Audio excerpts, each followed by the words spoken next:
Hi, it's Angela Critters. Well, we're going to make a holiday cranberry sauce that is absolutely my very favorite.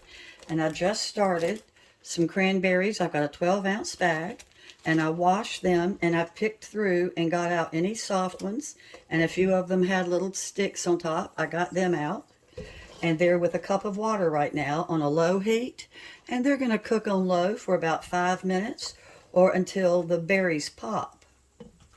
Meanwhile, I've got one Granny Smith apple that I peeled and cut into little cubes. I've got 7 ounces of pineapple, crushed pineapple with the juice, and a cup of granulated sugar. And of course, if you want to, you can throw in pecans. I'm not going to, but you can.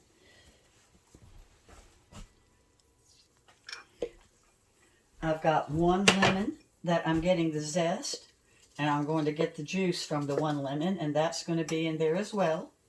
If you don't have a lemon on hand, but you have an orange, feel free to use an orange. As long as you're using citrus, that's the important part.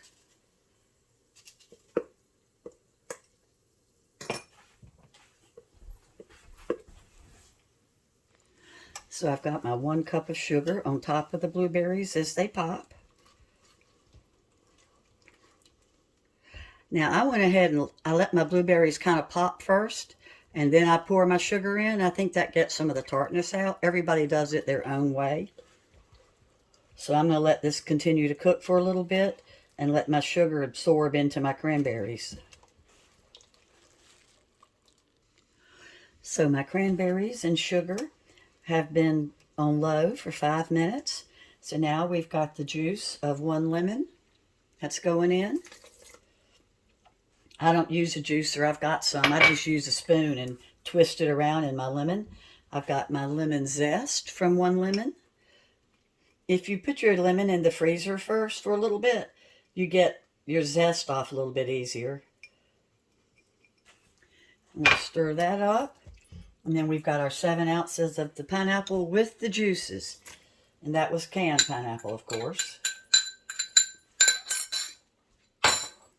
And then here's our apple, the 1 Granny Smith apple that I peeled. It doesn't have to be Granny Smith, but I try to use Granny Smith when I'm cooking.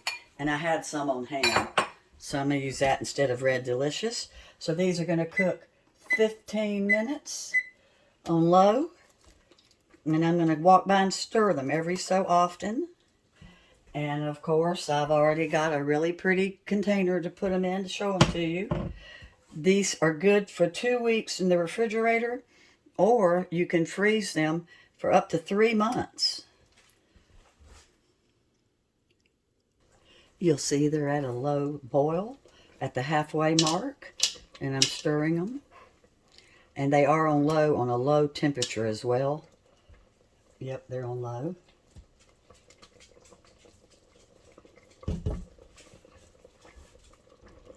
Some of my apples were larger than other pieces, and so I'm going to cook them a little bit longer. I'm going to cook probably a total of 16, 17 minutes because I want every one of my apples to be kind of soft and pink as they absorb the flavor.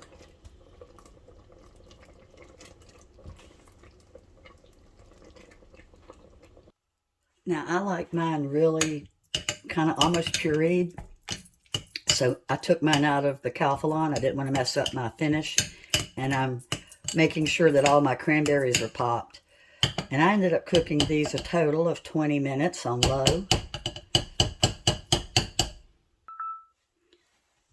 See?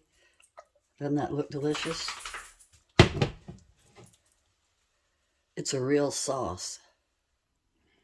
Chill before serving and enjoy. And you can, like I said, you can keep these up to 2 weeks. I'm going to put these in a Ziploc gallon baggie. Normally I would put them in a glass container, but my refrigerator is going to be really full this week. So they're going to fit easier in the refrigerator in a gallon bag, and they'll fit fine. And as always, I'm going to have the directions in the description. Thanks so much for watching. Bye-bye.